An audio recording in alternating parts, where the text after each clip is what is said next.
Assalamualaikum warahmatullahi wabarakatuh. Sebelumnya izin memperkenalkan diri, nama saya Safira Zara dengan nomor NPM 211500146. Di video kali ini saya akan menjelaskan eh, ujian tengah semester dari mata kuliah Teori Bahasa dan Automata dan Kecerdasan Buatan. Pertama saya akan menjelaskan dari Teori Bahasa dan Automata. Pertama itu asterik, yaitu adalah simbol yang boleh ada boleh tidak ada, atau notasi string yang dapat muncul sebanyak nol, seterusnya berkali-kali. Asterik biasanya dilambangkan dengan tanda bintang. Contohnya di sini asterik merupakan himpunan bilangan genap lebih dari 8. Jawabannya yaitu asterik epsilon 2, 4, 6, 2, 2, 2, 2, 4, 4, dan 6, 2, 2. Selanjutnya, finite state automata atau FSA, yaitu finite itu berhingga, state itu keadaan, automata itu mesin automata. Jadi, mesin abstrak yang memiliki unsur state atau keadaan yang berhingga. Mesin ini dapat menerima inputan yang selanjutnya dapat ditentukan apakah inputan tersebut dapat diterima atau tidak. Kemudian, finite state automata memiliki dua jenis, yaitu DFA atau deterministic finite state automata dan NFA non-deterministic state automata. Nah, di sini terdapat 5 tupel, yaitu himpunan state, terus simbol inputan, terdapat fungsi transisi, terdapat set awal, dan terdapat himpunan set akhir. Selanjutnya, itu DFA atau Deterministic Finite Automata, yaitu merupakan teori komputasi dan cabang dari ilmu komputer teoritis, atau DFA, eh, mesin keadaan terbatas yang menerima atau menolak string dari simbol dan hanya menghasilkan perhitungan unik dari otomata untuk string yang dimasukkan. Otomata berhingga atau DFA adalah FSA yang memiliki stata penerima tepat satu stata untuk setiap simbol masuk. Selanjutnya terdapat contoh DFA, terdapat di sini contohnya, yaitu himpunan state-nya itu Q0, Q1, dan Q2. Terus inputannya terdapat A sama B. Kemudian state awalnya Q0 dan final state-nya yaitu terdapat Q2.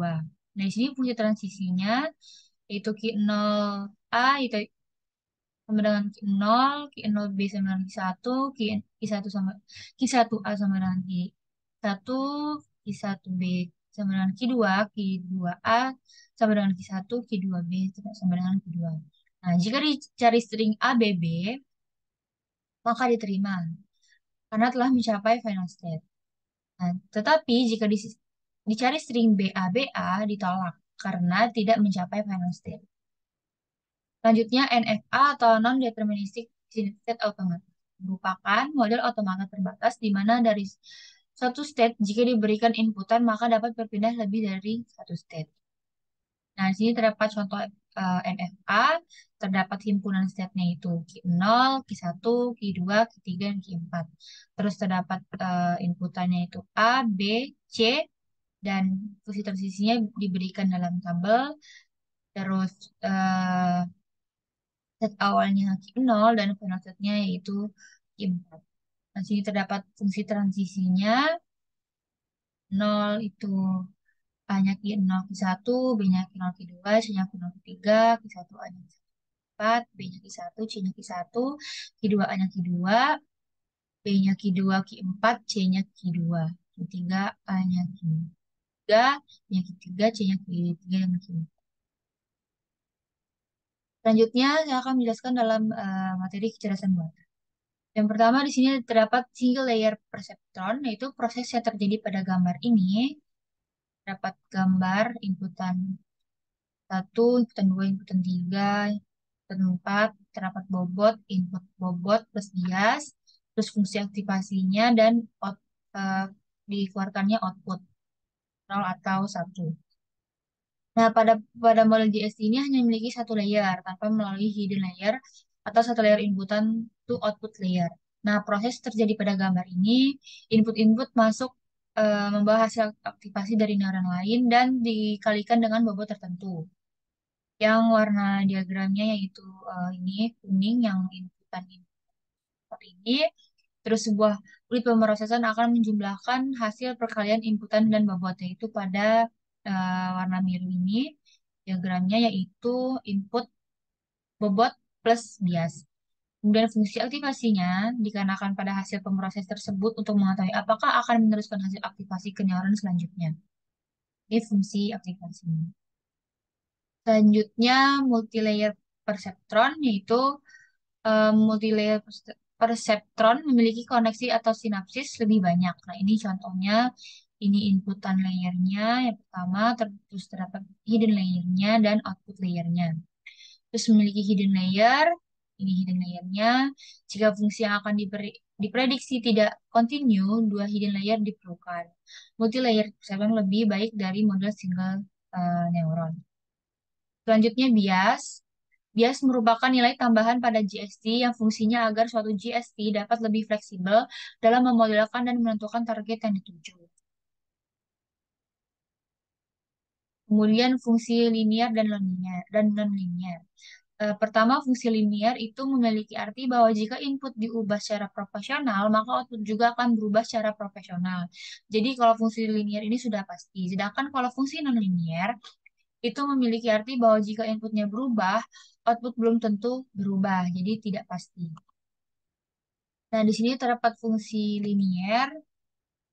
Nah, di sini terdapat Y-nya B 3 dan 7, fx-nya 2 x plus 1, dp-nya 0,1. Di sini terdapat A, min 2, dan min 3. Terus di sini eh, fx sama dengan 2x plus 1, y-nya 2x plus 1. F min 2 sama dengan 2 dalam kurung min 2 plus 1 yang hasilnya min 3. Diperoleh titik A, X, Y sama dengan A, min 2 dan min 3. F2 di sini sama dengan 2 dikali 3 ditambah 1 yang hasilnya yaitu 7. Diperoleh titik B, X, Y sama dengan B, 3 dan 7. Kemudian di sini terdapat fungsi nonlinear. Di sini titik koordinatnya yang sudah didapat dimasukkan ke dalam diagram Cartesius, lalu ditarik garis untuk menghubungkan titik-titik.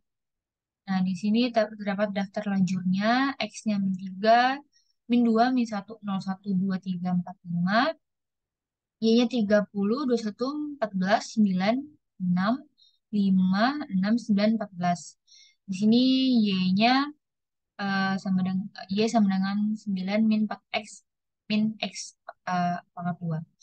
Dan di sini terdapat koordinatnya yaitu F min X sama dengan 9 min 1 dikali min 3 ditambah min 3 kuadrat sama dengan 30. Di sini koordinatnya min 3 dan 30 dan seterusnya sampai F5